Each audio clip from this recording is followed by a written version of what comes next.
क्या हो रहा है, चेला गुरु बनने की कोशिश कर रहा है। तो मगलनाथ जी स्वामी के बारे में बताया जाता था कि वो पहले से ही ऐसे साफ थे, स्पष्ट स्पष्ट बोली वाले, वो डरते नहीं थे कि इनके सामने ऐसा बोलूंगा तो क्या सोचेंगे, ऐसा कहूंगा तो वो क्या बोलेंगे। तो दो कौन सी शर्तें हैं वो हम देखने की कोशिश करते हैं कि जिससे मगवा गणी उनको दीक्षा दे दे, और क्या मगवा गणी ये बात को अच्छा महसूस करेंगे या नहीं करेंगे वो देखने की बात। कई दुष्ट भी हो सकते हैं, वो लंबा भी दे सकते हैं, कई दीक्षा के लिए पढ़ाई भी कर सकते हैं। और देखते हैं क्या कहते हैं।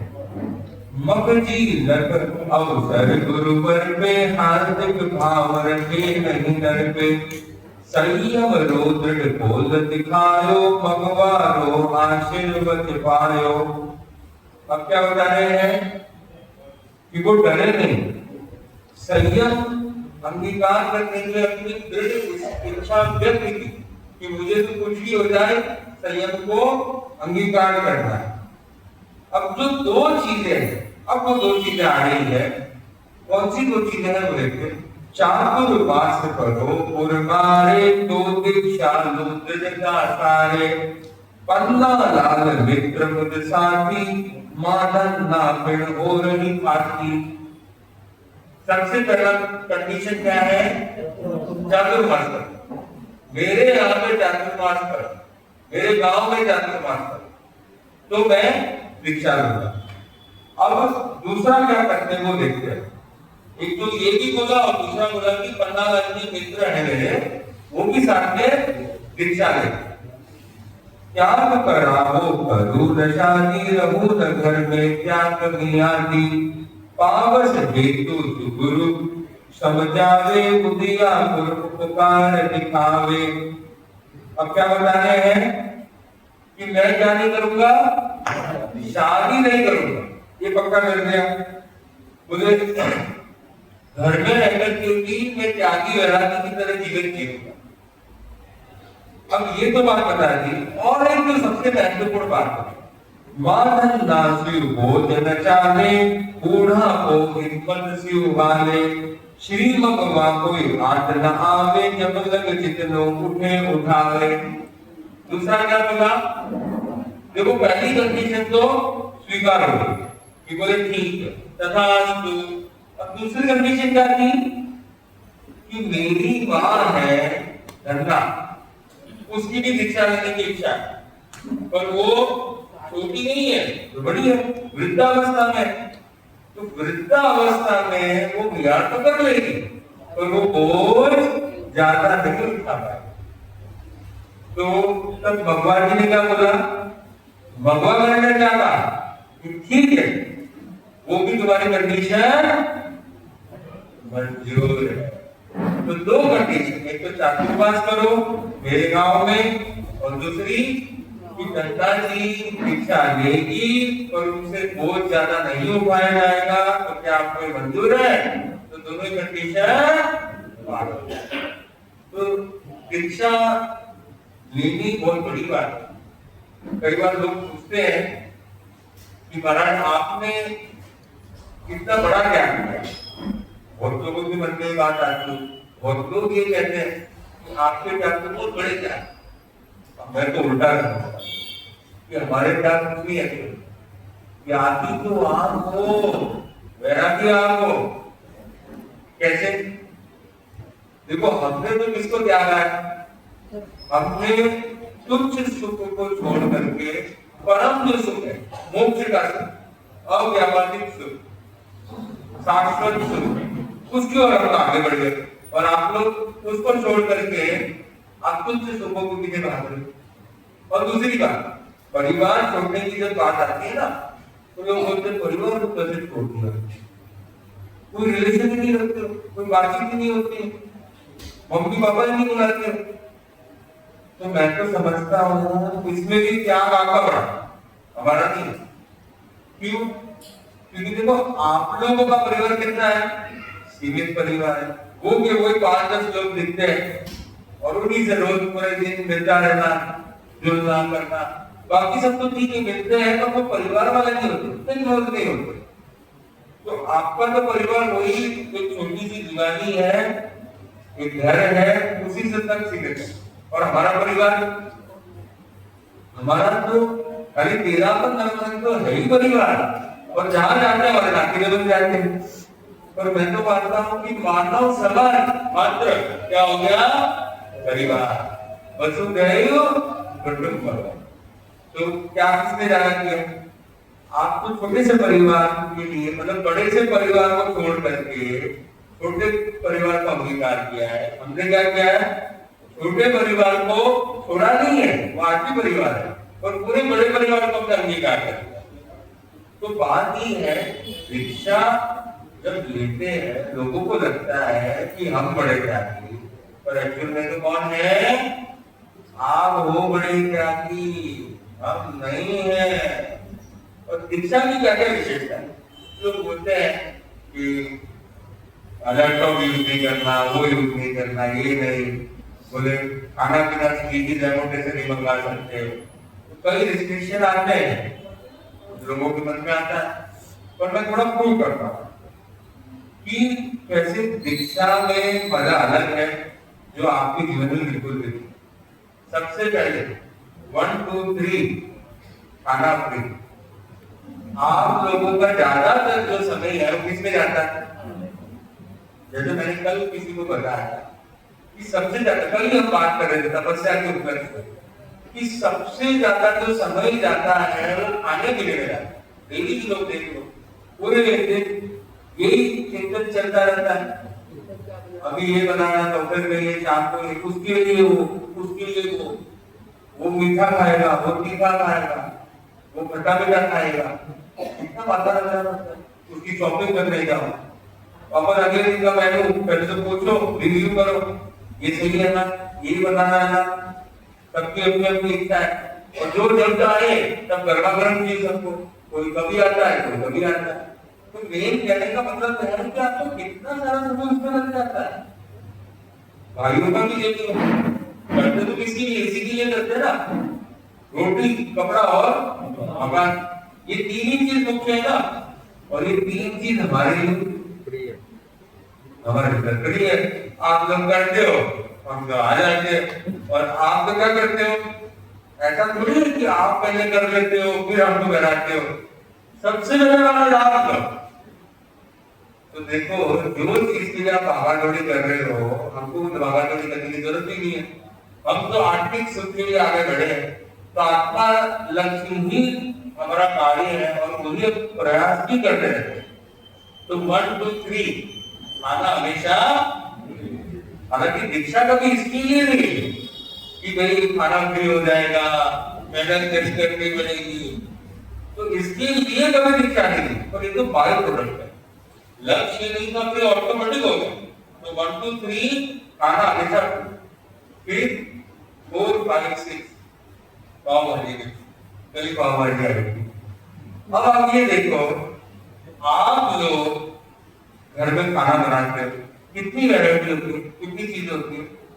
2 या 3 आइटम। मारवाड़ी समाज में तो 3 आइटम भी मिल जाते हैं, गुजराती में तो खाली एक ही सब्जी बनती है। तो आपके को 2 या 3 आइटम बनती है आपके इधर, और कितनी बार तो वही घिसी पिटी चीजें होती है, तोरियो है, लौकी है।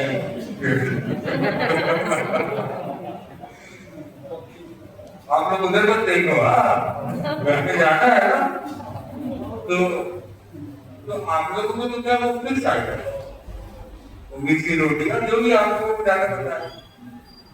पर हमारा, हम तो 5-5 कहीं कुछ मिल गया, कहीं कुछ मिल गया, कहीं कुछ मिल गया। तो 56 भोग लोगों को लगाना पड़ता है। हमको तो रोज ही मिल जाते, शहर ही मिल जाते। आज ये चाहिए तो वो करने जाओ, आज वो चाहिए तो वो करने जाओ। तो आप ये देखिए कि वैरायटी कितनी मिल जाती है। हमारी रोज ही वैरायटी मिलती है, आपको बनाना पड़ता है, हमारी रोज ही बनती है। क्योंकि पार्टी में तो क्या सब मिक्स हो जाता है, आपको भेल बनानी पड़ती है, हमको भेल नहीं बनानी पड़ती। हमारी रोज ही नई नई नई वैरायटी बनती है, बहुत अलग अलग वैरायटी बनती है। तो देखो, सबसे बड़ा तो फायदा ये होगा। फिर 7 8 9 हमेशा रहना 5, मतलब हमेशा क्या रहते हैं, मस्त रहते हैं। आपने देखा होगा गुरुदेव इतनी डूबों की विहार करके आते, 4-4 घंटा 5-5 घंटा, कभी चेहरे पे ऐसा कुछ दिखा? कभी गुस्सा आ गया हो, चिड़चिड़ापन हो गया हो या थकान? तुरंत भी अगर आप दर्शन करोगे ना तो अपने चेहरे पे क्या दिखेगी? और दोनों हाथ ऊपर आशीर्वाद के। तो आप देखो हमेशा मस्त रहते हैं। कभी एसी है, कभी महल है, कभी बहुत भयंकर गर्मी है, भयंकर धूप है, तो भी उनका क्या है, सम रहते हैं। तो मतलब सुख जो है वो कहां से आ रहा है? एक्चुअल में अंदर से आ रहा है। और आप लोग तो एसी में भी बैठते हो, बड़े से बड़े गाड़ी है, सब कुछ है, तो भी हाय हाय ये ऐसा हो गया, वो ऐसा हो गया, परिवार ऐसा ही है, ये लोग समझते नहीं, बच्चे समझते नहीं है। कंप्लेन बॉक्स कभी खत्म होता है? उसमें तो 5 मेंबर है, उसमें भी कंप्लेन कभी खत्म नहीं होती है। तो गुरुदेव में तो पूरा ही फैमिली है। निकटतम फैमिली देखेंगे तो 1000 सदस्य, थोड़ा और बड़ा करेंगे तो 5 लाख, थोड़ा और बड़ा करेंगे तो पूरा मानव समाज। वो भी गुरुदेव कभी कंप्लेन करते हैं। इतने लोगों को संभालना कोई छोटी बात थोड़ी है, क्योंकि आराम से उनको कितनी अच्छी नींद आती है, बच्चे जैसे नींद आ जाती है। मैं तो देखा है 9 बजे जैसे ही उड़ा के तुरंत आ जाती है।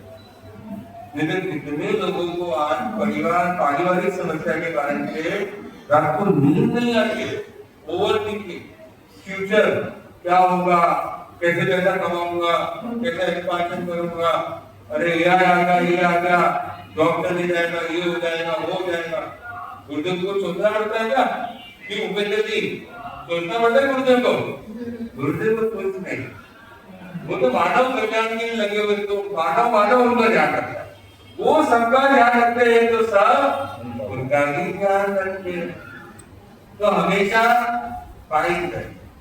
आप जिसके पीछे भागते हो वो उनके पीछे भागते हो। ना उनके पास मर्सिडीज है, ना घर बार है, और जितने भी वो है जो उनको धारण करते हैं, जिसके पास मर्सिडीज है, जिसके पास जो भी घर बार, जो भी एम्पायर है, वो सब उनके पीछे भागते हैं। तो आप ये देखिए, हालांकि उन्होंने भी दीक्षा कभी इसके लिए नहीं है, उनको ऑटोमेटिक होता है। जो भी त्यागी होता है, वैरागी होता है, संसार उसके पीछे सोते ही चल जाता है। तो 7, 8, 9 रहना हमेशा 10, 11, 12 जहां चाहे वहां उपड़ता है महल। मतलब आप देखो, आपका तो एक छोटा सा घर, दिल्ली में कितने सालों से रह रहे हो? दिल्ली की हवा, दिल्ली की रोटी पानी, दिल्ली के लोग, वो के वही मिलते आपको। तो आपका वो का वही घर, कोई 25 साल पुराना घर, कोई 50 साल पुराना घर, कोई 62 साल पुराना है, कोई इधर से उधर जाता है दिल्ली में, कभी कृष्णा नगर है, तो कभी कहीं मानसरोवर चला गया, कोई कृष्ण नगर चला गया, अलग अलग, बस कोई आपस में ही रहते हैं ना। आप लोग थोड़ा बहुत मान लो चले भी गए बाहर तो 5 दिन के लिए, 20 दिन के लिए, और कितने दिन के लिए। पर महाराज की क्या विशेषता, गुरुदेव की क्या विशेषता? पूरे भारत भ्रमण कर गया, फॉरेन भी चले गए, तो कितने कल्चर को जानने का मौका मिलता है, कितना नॉलेज मिलता है। और जो लोग मिलते हैं, कोई पढ़ाई करता है क्या? विश्व के कोने में किसी को भी कहा जाए कि भाई साधु के लिए कुछ करो बेटा, तो जो कोई प्रोफेशनल आदमी है जो क्लास देता है 1 लाख की, क्या वो महाराज से पैसे लेगा? मैं खाली अपनी तेरापति की बात नहीं कर रहा, नॉर्थ में भी ऐसे इतना ही वो बात, कोई पैसा नहीं होता है, सब फ्री में, और सब और उत्कृष्ट भावना के साथ कि मुझे कब मौका मिलेगा ये देने का। ये तो मेरे लिए स्वर्णिम होता है, उल्टा हो जाता है। वो आपको गुरु बना देता है, कहा था आप उसको गुरु बनाने गए थे, वो आपको गुरु बना देता है। तो मैं क्या कह रहा हूँ कि कितने लोगों से आपका मिलना होता है, कितना नया नया ज्ञान मिलता है, कितने अलग अलग जो साधक होते हैं उससे भी कोई ना कोई साधना के रहस्य पता चलते हैं। तो फायदा किसमें है? सही सही बताना, फायदे का पता किसमें है?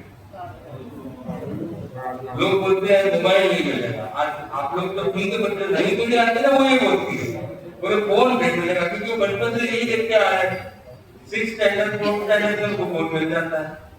तो मैं समझता हूँ फोन तो ऐसी बहुत बड़ी आजकल फसाद करनी है, कितने लोगों की कितनी क्रिएटिविटी खत्म हो गई।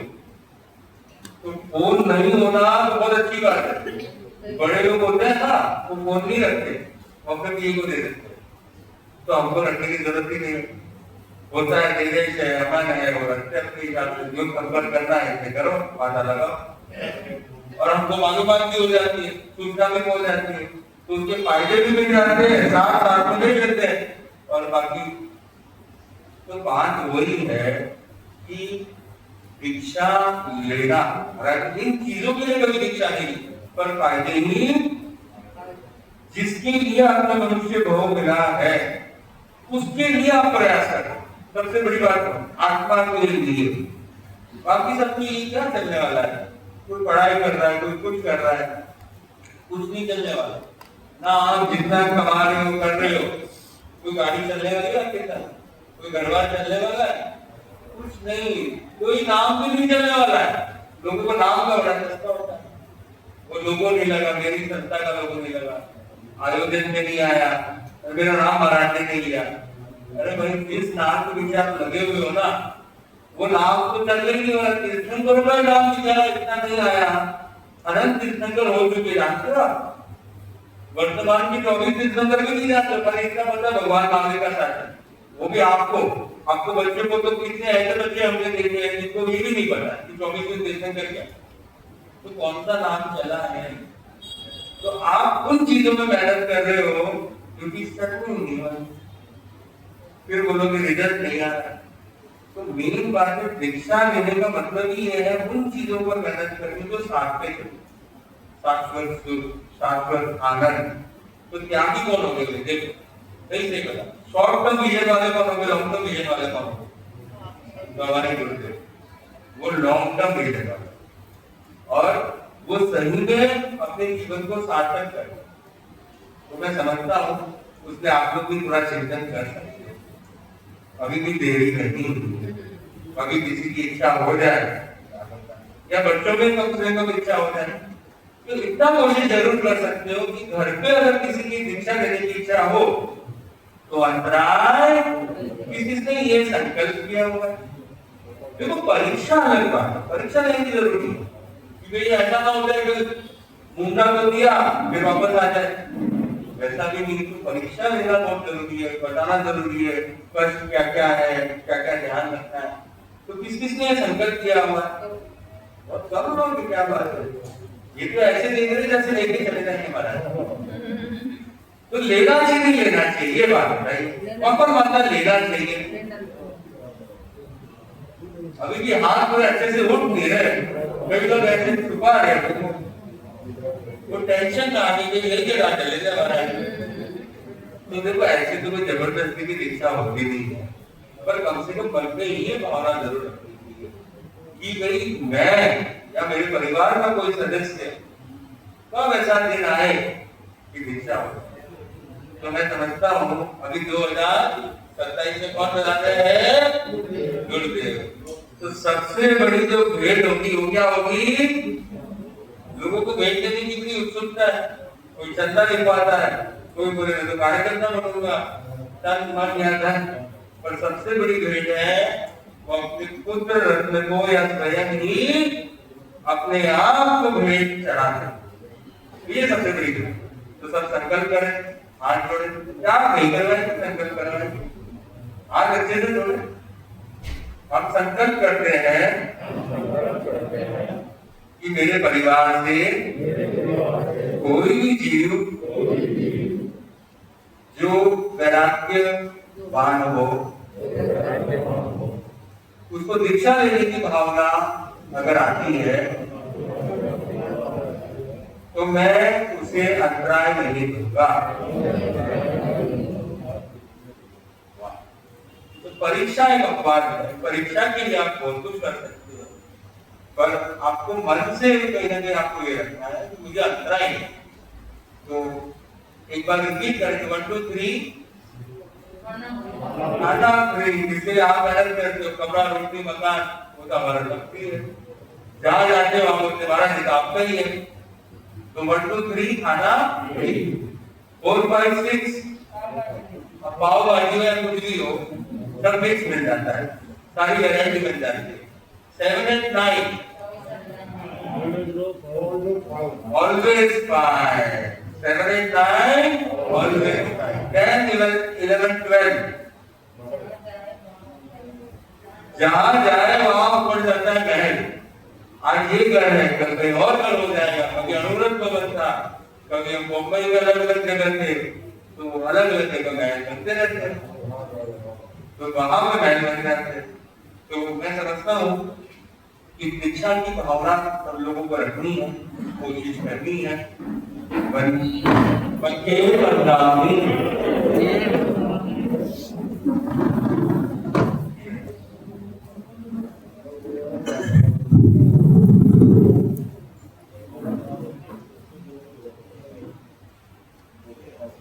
अब मेरा विनम्र निवेदन पूरी प्रवर अपनी बारी से रहा।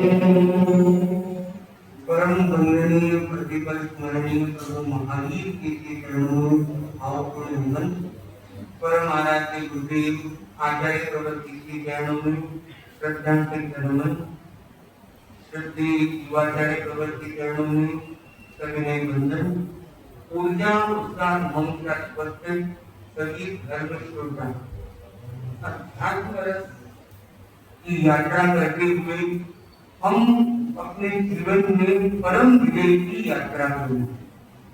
अंतिम केवल ज्ञानी कौन हुए? जम्बू स्वामी। तो अंतिम केवल ज्ञानी की जो ये यात्रा रही, हम अभी इन दिनों में यात्रा करते हुए वृंदावन मथुरा पहुंचे। तो मथुरा में एक तो प्रसिद्ध स्थान है, पर कहते हैं कि अंतिम केवल ज्ञानी की जो निर्माण भूमि रूप में स्थान है, वहां पर एक मंदिर भी प्रतिष्ठित है और वहां पर हमारा प्रवास भी रहा। तो अंतिम केवल ज्ञानी की अंतिम यात्रा भी दिल्ली से कुछ निकट क्षेत्र में ही हुई, ऐसा इतिहास का कहना। और उनसे जुड़ा हुआ एक बड़ा इतिहास है, किस प्रकार से जम्मू स्वामी अपने जीवन की यात्रा में आगे बढ़ते हैं, कैसे वो अपने विजय को प्राप्त करते हैं। और उस पर एक बहुत सुंदर ग्रंथ परम पूज्य आचार्य श्री महाप्रज्ञ जी ने लिखा, उसका नाम भी दिया गाथा परम विजय। तो हम उस ऐतिहासिक घटनाक्रम से जुड़ने जा रहे हैं। आज से हम उसकी चर्चा को प्रारंभ करने जा रहे हैं। किस प्रकार से वे यात्रा करते हैं, किस तरह से उनके जीवन में उतार चढ़ाव आते हैं, और ये रोमांचक यात्रा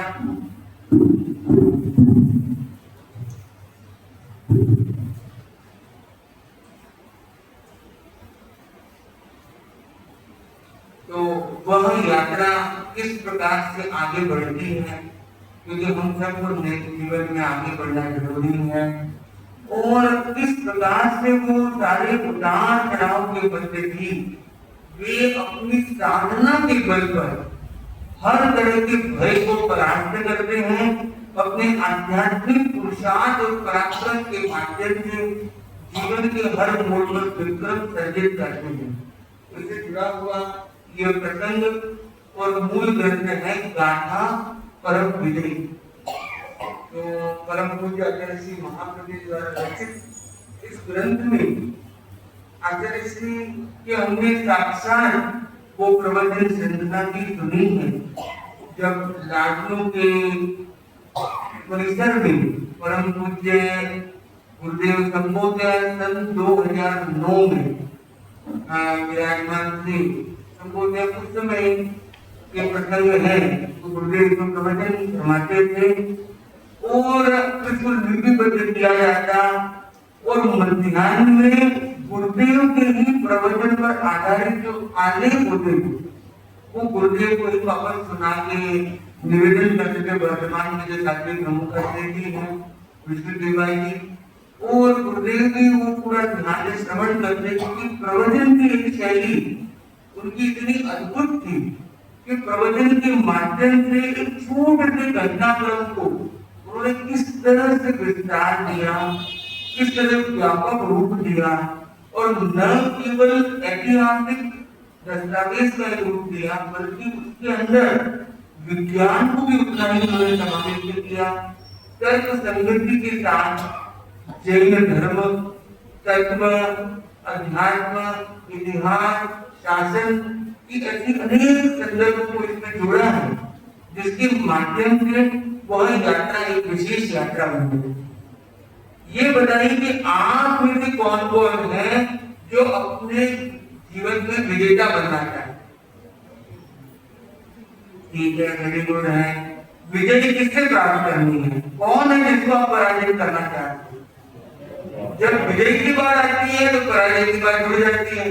एक की विजय होगी दूसरे की पराजय होगी, तो पराजय किसकी होगी और जय किसकी होगी? विजय किसकी होगी?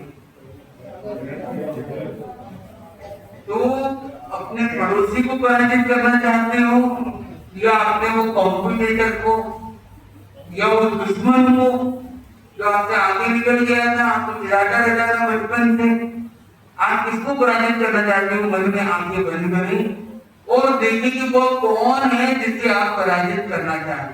चयन कर लो, किसी एक को पकड़ लो जिसको पराजित करना चाहते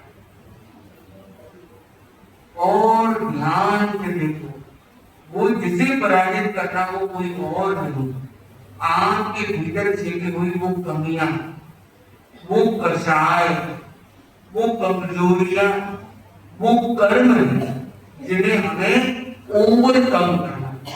तो अपने अंदर की कमियों को ओवरकम करने की यात्रा ही परम विजय की यात्रा है। तो अपने आंखें खोल सकते हैं और अब हम आंख खोलकर एक स्वप्न देखेंगे अपने आप को विजय पथ पर आगे बढ़ाने का। इस घटना से जुड़ेंगे, इस घटना से जुड़े हुए अपने जीवन के भय, अपने जीवन के वो चैलेंजेस को भी आप देखेंगे और जैसे जैसे जम्मू स्वामी एक एक पराक्रम में विजय प्राप्त करते जाते हैं आपको फील करना है कि आपके अंदर की जो ये दिव्य चेतना है वह भी अपने संघर्ष में विजय प्राप्त कर रही है। ये बसंत ऋतु का समय एक ऋतु परिवर्तन का समय चल रहा था। बसंत ऋतु को स्प्रिंग भी कहते हैं, जिस समय नए नए फूल, पत्ते, कोपल, पूरी प्रकृति है वो लीला लहर में आ जाती है, वो खिलने लग जाती है। नए नए सब कुछ एक रूपांतरण, एक ऋतु परिवर्तन। और इस ऋतु परिवर्तन के समय में ही क्या मनाया जाता है? इस समय में बसंत पंचमी मनाई जाती है। बसंत पंचमी ऐसा त्योहार है जिसको एक अक्षय मुहूर्त के रूप में देखा जाता है, अमर मुहूर्त के रूप में देखा जाता है। कितने संस्कार उत्पन्न होते हैं, कितने कार्यक्रम उत्पन्न होते हैं, विवाह के संबंध भी होते हैं और कई तरह के शुभ शगुन होते हैं, कोई मुहूर्त, कोई प्रवेश। तो कोई मुहूर्त और कोई पंडित हो ना हो, तो इसको एक ऐसा मुहूर्त कहा जाता है कि एक सफल मुहूर्त। और इसी दिन बसंत पंचमी के दिन मर्यादा महोत्सव, त्रिदिवसीय मर्यादा महोत्सव की शुरुआत धर्म में की जाती है और सेवा के आपके महत्व को प्रस्तुत किया जाता है।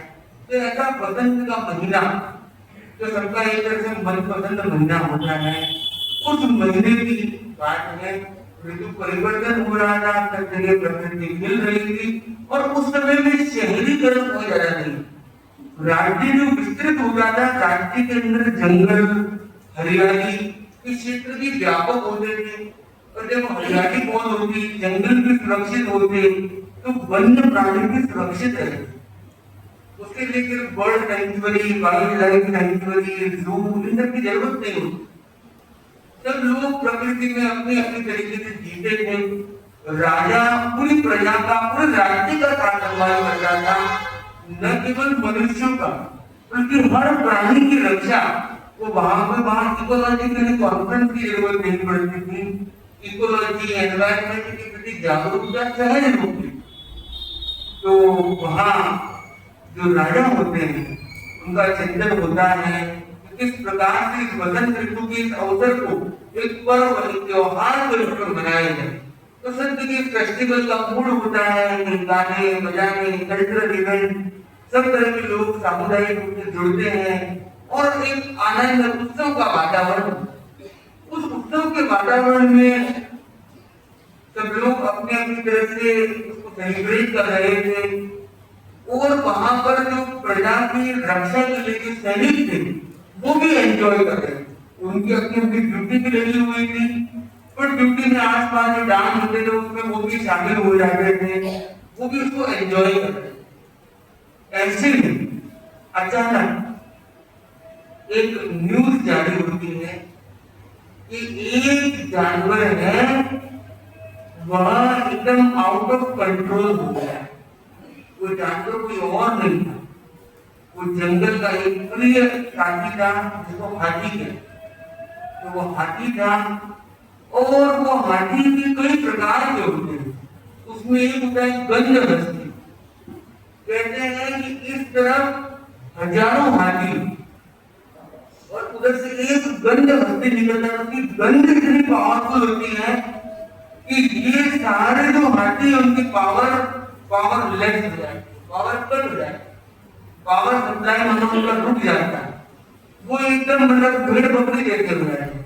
जो हाथी इतने शक्तिशाली है कि वो गंध हस्ती वहां से निकलता है तो सब लोग उसको सलाम करते हैं, सरेंडर कर देते हैं अपने आप को मानो शक्तिहीन का अनुभव करने लगता है।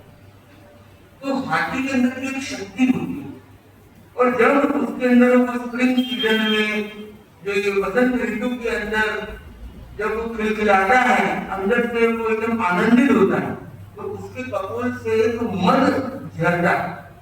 तो ये मद जब झरता है तो अंदर से एक मात्र शक्ति का प्रवाह होता है। तो उस समय बड़ी अलग ही अपनी मस्ती में रहता है, आनंद में रहता है। तो आप में से कौन कौन है जो अपनी मस्ती में रहते हैं? कौन कौन? अपनी मस्ती में रहने का मतलब गलत नहीं है। अपनी मस्ती में रहने का मतलब है कि आप ऐसे ही बैठे हैं, कोई पार्टी नहीं हो रही है, कोई प्रोग्राम नहीं हो रहा है, कोई खाना पीना नहीं, कोई ढोल धमाका नहीं है, कोई एक्स्ट्रा कुछ नहीं हो रहा है, क्योंकि आप बैठे हैं, सिर्फ भीतर से आनंद का प्रवाह हो रहा है। ऐसा कभी कभी आप अनुभव करते हैं? कौन कौन करता है? इसको कहते हैं अपने भीतर से मस्त रहना। तो आचार्य श्री महाप्रभु जी कहते हैं मादकता। मादकता है एक अंदर में आदमी एक मस्ती में मस्त होता है।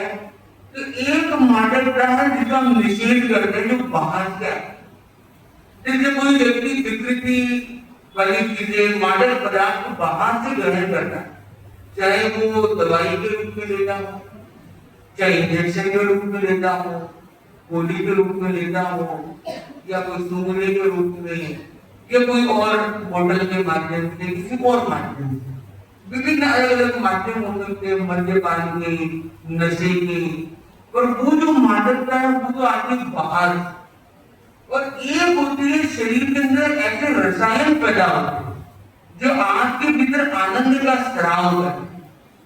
तो बताओ भीतर से आनंद आता है वो बेटर होता है या बाहर से एक मादक पदार्थ लेकर आनंद का भोग करना वो अच्छा होता है? तो भीतर का जिसको आनंद का स्राव होता है वो आदमी मस्त होता है, आनंद में रहता है। वो मस्त क्या है? वो आत्मस्थ है। भीतर से आनंद का स्रोत है। वो जरूरी नहीं है कि बहुत धार्मिक हो, बहुत ज्यादा सामाजिक संपर्क करता हो, फिर अनिवार्य नहीं। कोई नॉनसेंस भी हो सकता है पर अंदर से वो आनंदित। कोई सुलभ कोई जीव हो सकता है, कोई हल्लुकर की जीव हो सकता है। तो ये जो अंदर से आनंद आता है, वैसे हाथी भी है उसके अंदर से आनंद आता है, कोई इंजेक्शन नहीं दिया, कोई दवाई दी हुई नहीं, पर अंदर से आनंद का प्रवाह इतना ज्यादा होगा कि वो आउट ऑफ कंट्रोल हो कि उसको वो इतनी ज्यादा शक्ति का प्रभाव है, कुछ दिख नहीं रहा है, बस वो तो तोड़ फोड़ पावर में आ गया पूरा। अब वो रस्ते में जो खुल जाना उसको उखाड़ देता है, कोई टेंट लगे हुए हैं टेंट को उखाड़ देता है, कोई रस्ते में कोई आदमी निकाला आदमी को उठा के पटक देगा, तो वो लोग उसको दूर से देखते हैं और सब भागने लग जाते हैं, अपना तफरी हो जाता है। जो सैनिक थे वो भी एंजॉयमेंट करके बोलेंगे कौन आ गया भाई, और सैनिक के पास भाला भी है, अपने अपने शस्त्र है, वो सब कुछ है, पर दो तरह की उनकी नीति, एक तो राजा का है कि किसी प्राणी की हिंसा ना हो, और ये हाथी वो भी गंध हस्ती है, बड़ा हाथी है, राज्य का एक थोड़ी धरोहर है, ये अभी मध्य में वापस नहीं हो जाएगा, राजा बोलेगा कहाँ गया मेरा हाथी, फिर हाथी मेरा साथी, फिर क्या करेंगे, कहाँ चलाएंगे उसे, तो उसको उसकी हिंसा किसी भी देखनी है, और तो कंट्रोल करना, ये तो आउट ऑफ कंट्रोल, इसको कंट्रोल हम नहीं कर सकते, हमारे पास कोई तरीका नहीं है, कुछ करेंगे हमको उठाकर पटक देगा, तो देख के सब इधर उधर भाग रहे हैं, तो चाहे सैनिक थे, चाहे नागरिक थे, चाहे बड़े बड़े राज दरबारी थे, तो मंत्री थे, जो देखता है वो अपने घर छोड़ छोड़ के इधर उधर भाग रहे हैं, और चलते चलते चलते वो हाथी चलते जा रहा है, और एक ऐसा व्यक्ति था वह फिर खड़ा है, जैसे कोई जिनकर की मुनि, ऐसा उस युवक का व्यक्तित्व, न केवल वो बहुत सुंदर था, स्वरूप था, सुगठित था, बल्कि वो अभय निर्मल, उसके चेहरे पर कोई शिकन नहीं, कोई डर का कोई शिकंजा करना हुआ चेहरे पर कोई भाव नहीं, तो एकदम पाप विरुद्धता के साथ, निर्मलता के साथ, निर्भयता के साथ खड़ा, जैसे कोई जिनकल्पी मुनि होते हैं, जिनकल्पी मुनि यानी तीर्थंकर तुल्य साधना करना, जिनकल्पी मुनि ऐसे होते हैं जो अकेले एकांत साधना करते हैं, जिनकल्पी मुनि ऐसे होते हैं जो रास्ते में कोई भी उपद्रव आए वो मार्ग अंदर नहीं करते हैं, रास्ते में कांच के टुकड़े आ गए तो कांच पर पैर पड़ेगा कोई बात नहीं, कोई कहेंगे रास्ते में जाओगे रास्ते में डाकू आएंगे तो कोई बात नहीं, कांटे आएंगे कोई बात नहीं, इधर उधर उतार चढ़ाव आएंगे, घाटी आएगी कोई बात नहीं, सर्दी गर्मी आएगी कोई बात नहीं, वन्य प्राणी आएंगे कोई बात नहीं, पर वो रास्ता चेंज नहीं करते, उसी रास्ते पर चलते रहते, वो उपेक्षा भी कर लेते हैं, कष्ट चढ़ाव भी ग्रहण कर लेते हैं, उनका पालन करते, ऐसे जिनकल्पी मुनि होते हैं वो विशेष साधना वाले होते हैं, और ये तो गृहस्थ था, और एक गृहस्थ व्यक्ति होकर के एकदम सीधा युवक खड़ा है, आसपास लोगों ने देखा कि भाई हाथी आ रहा है रोड से, भाई इस मार्ग से आ रहा, हटो युवक हटो, पर वो देखकर निर्मलता के वहीं खड़ा, हाथी दौड़ते दौड़ते कूद फान इधर उधर गिरा गिरा के आ रहा है, सब लोग अपना अपनी भाग रहे, और सब लोग आवाज में सब लोग दृष्टि को देखने लगे कि इसी मार्ग से भी हाथी जा रहा है, हाथी अपना मार्ग बदलने वाला नहीं, और ये युवक यहाँ से मिलता हुआ देखते हैं। अब क्या, अभी तक तो खाली वस्तु हानि हो रही थी, प्रकृति की हानि हो रही थी, जन हानि अभी तक नहीं, और आप लगता है जन हानि का भी दृश्य होगा, या ये युवक कोई और तेजस्वी वजह से कोई शक्तिशाली कोई मंत्र सिद्ध वाला है तो पता नहीं ये क्या करेगा। अब बहुत तेज गति से वो हाथी आ रहा है, और आते आते आते और वो युवक के एकदम नजदीक पहुंच रहा है। आप बताइए वो युवक को कैसे पड़ती, कहां गिराएगा, नीचे से उठाएगा या ऊपर से, या साइड से निकल जाएगा, या वो युवक भाग जाएगा, साइड से निकल जाएगा, पतली गति और आगे होगा, या तो युवक अपना रास्ता ले लेगा या हाथी रास्ता बदल देगा, पर दोनों के दोनों पहुंचेंगे, कोई हटा नहीं है, युवक भी वही रहता है, हाथी भी उसी मार्ग पर चलता है, और कुछ दूर से ही मानो एक संवाद शुरू, हाथी मनुष्य की भाषा को कितना समझते हैं, कोई किसी को जाति का ज्ञान हो गया हो, जैसे हाथी को हुआ था, किसको हुआ था? नील कुमार के पूर्व भूमि मेरू प्रभ हाथी का भाव, और भी सारे वाइल्ड लाइफ सारी वहां पर इकट्ठी हो गई थी। जब वाइल्ड फायर हो रही, जंगल में दावानल, जंगल की अग्नि फैल रही थी, और जंगल में जीव कहाँ जाए बचाव के लिए, तो एक जगह चित्र था जहाँ पर पेड़ पौधे नहीं थे, पूरा खुला मैदान था, तो वहां पर वो आग और फैलने का स्कोप नहीं, तो उसे एक पार्किंग स्पेस मानो बना दिया गया, और वहां पर जंगल के सारे प्राणी पार्क हो गए। वाइल्ड लाइफ सेंचुरी तो वो नहीं थी, पर ऐसा ही कुछ दृश्य वहां पर हो गया।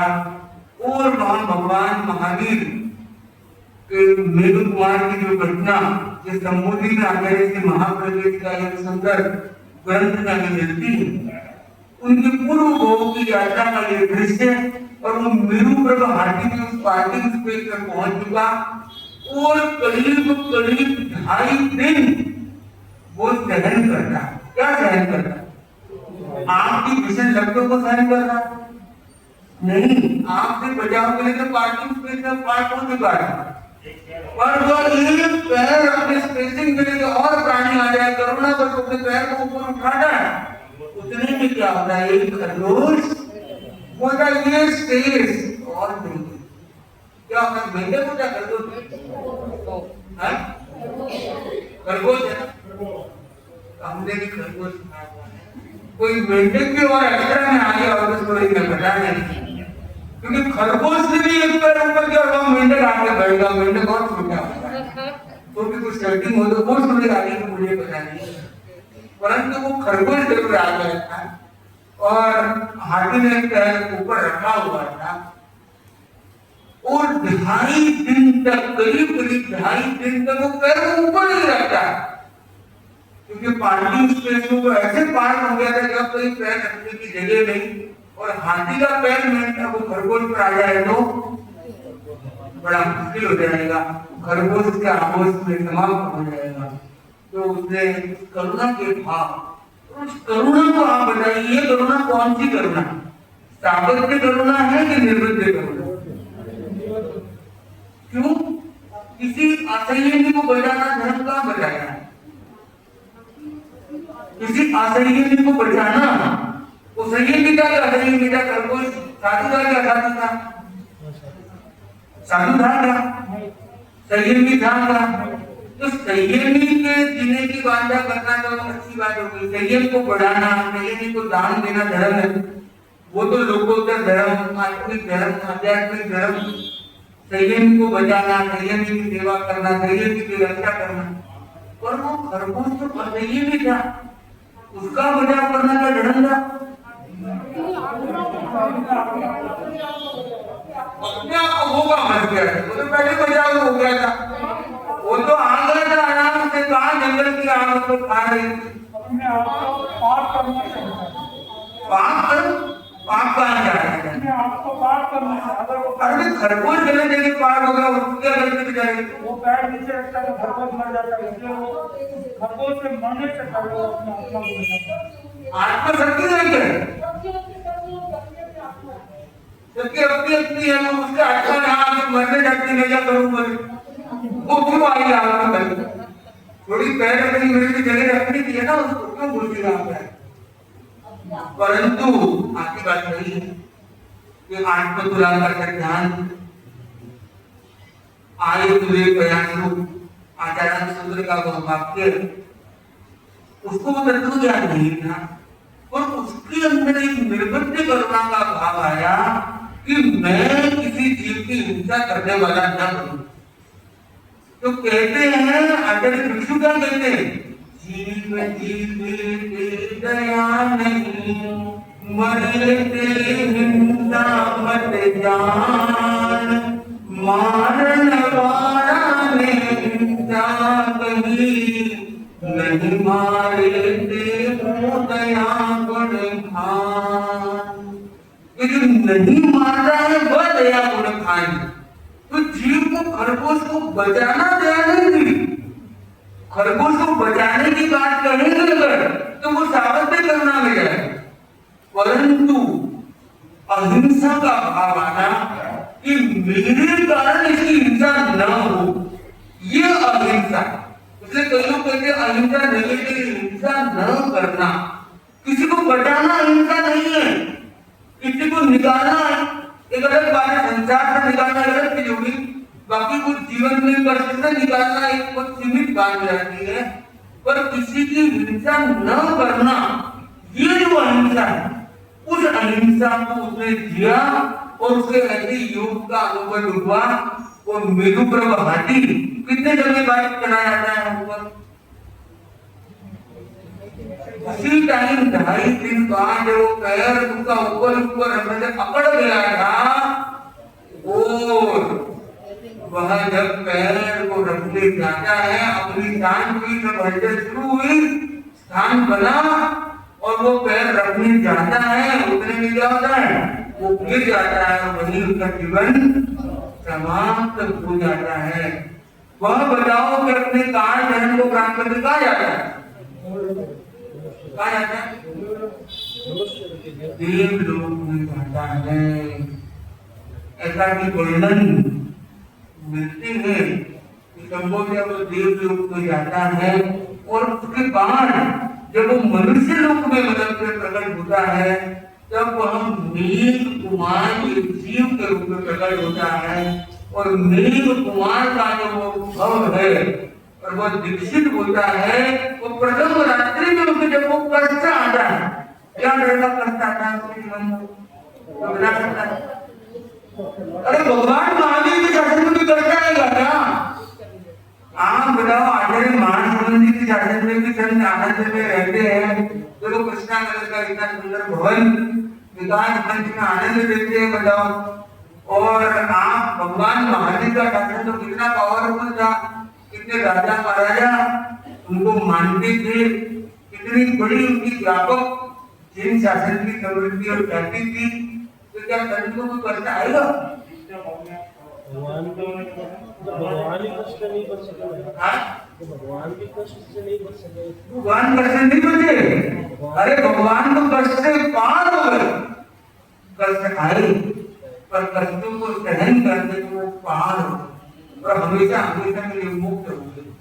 सही बात है, भगवान की कर्म जिसको छोड़ते हैं। तो अब मेघ कुमार का जो जीव है वह राजकुमार था, राज वैभव को त्याग कर वह दीक्षित होता है महावीर प्रभु के शासन में। और पहली ही रात्रि में तो सोने की जगह सबसे छोटे संत होने के नाते लेकिन दरवाजे के आसपास आती है, संत आते हैं जाते हैं बार बार। शीतकाल का समय, ठंड का समय, जल दरवाजे पूरा शीत लहर, कोई नींद खुल जाती है, हलचल तो नींद खुल जाती है, और कोई चलते चलते रोड पर रेत भी रजगढ़ भी लग जाए, मखमल की चादर आलिशान महल में जीने वाला व्यक्ति चारों ओर दास दासियां रहते थे, उसके जीवन में उसके मन में हताशा आई, निराशा आई। भगवान महावीर को कंप्लेन की और इतनी बड़ी एक घटना हुई, और इस पूरे एक छोटे घटनाक्रम को लेकर इतना सुंदर ग्रंथ आया संबोधि। इतने सारे श्लोकों के माध्यम से 800 श्लोकों के माध्यम से संबोधिया आचार्य श्री महाप्रभु ने कितना सुंदर रोचक शैली में प्रस्तुत किया। क्योंकि आप लोगों को भी अवसर मिलता है, परम पूज्य गुरुदेव जी एक बार प्रेरणा देते हैं संबोधि ग्रंथ का जो हमें स्वाध्याय करना है। अब प्रश्न ये आता है कि ये हाथी का जो प्रसंग है यहाँ पर, और वो हाथी से क्या बात होती है, तो क्या इन्हें भी भगवान महावीर की तरह क्या इस हाथी को भी पूर्व जन्म का बोध कराया जाता है? हाथी को किस तरह से संबोधि दी जाती है, हाथी में क्या रूपांतरण आता है, और ये कुमार किस प्रकार से उसके साथ बिहेव करता है, और क्या दृश्य आगे बढ़ता है, कैसे इस क्रम में वो युवक कौन था और क्या वो इसमें विजय प्राप्त करता है, हमारे जीवन में वो हाथी कौन है, हमारे जीवन में वो उपद्रव कौन से हैं, उन भय आतंक से हम कैसे उसका सामना करते हैं, इस सब को लेकर हम आगे के क्रम में और अधिक विस्तार से जानेंगे। वो कौन था और क्या वो सामना करता है, कौन था वो और कैसे वो विजेता वहां पर बनता है। और उसी क्रम में आगे बढ़ते हुए महेंद्र जी कुछ अपने 2 शब्द कहना चाहते हैं।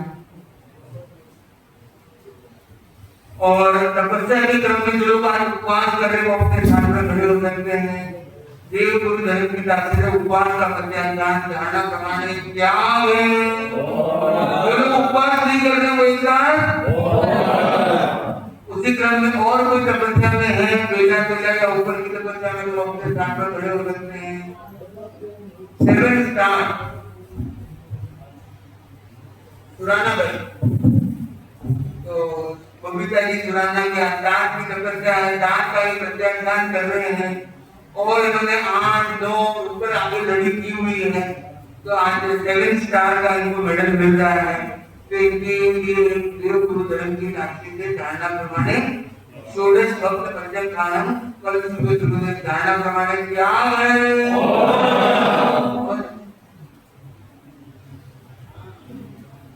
उनके साथ कौन है परिवार में, वो भी साथ में हो सकते हैं।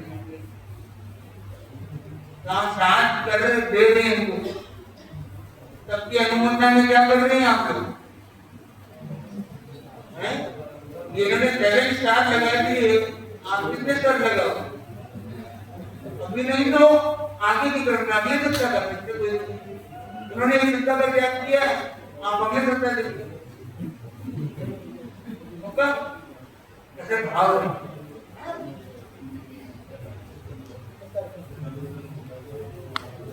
श्रीमती बबीता सुराना, धर्मपत्नी श्री गौतम सुराना, दिल्ली प्रवासी पटिहारा निवासी के आज साथ की तपस्या की हम सभा परिवार, महिला मंडल, युग परिषद, विकास मंच सभी संस्थाओं की ओर से ओम अर्घ के द्वारा की अनुमोदना करते हैं।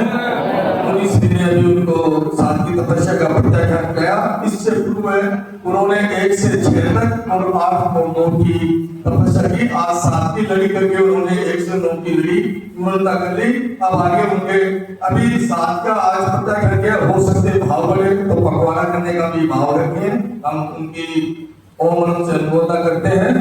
दूसरी सूचना, आज मुनि श्री के सानिध्य में अखिल भारतीय तेरापंथ युग परिषद के निर्देशन में तेरापंथ युग परिषद गांधीनगर दिल्ली एक रक्तदान कर्तव्य दिन का अनावरण कर रहे हैं। तो मैं निवेदन करता हूँ सभा संस्था के युग परिषद अध्यक्ष प्रकाश जी, पूर्व अध्यक्ष अशोक जी सिंह जी, परामर्श दिनेश जी और कांति जी,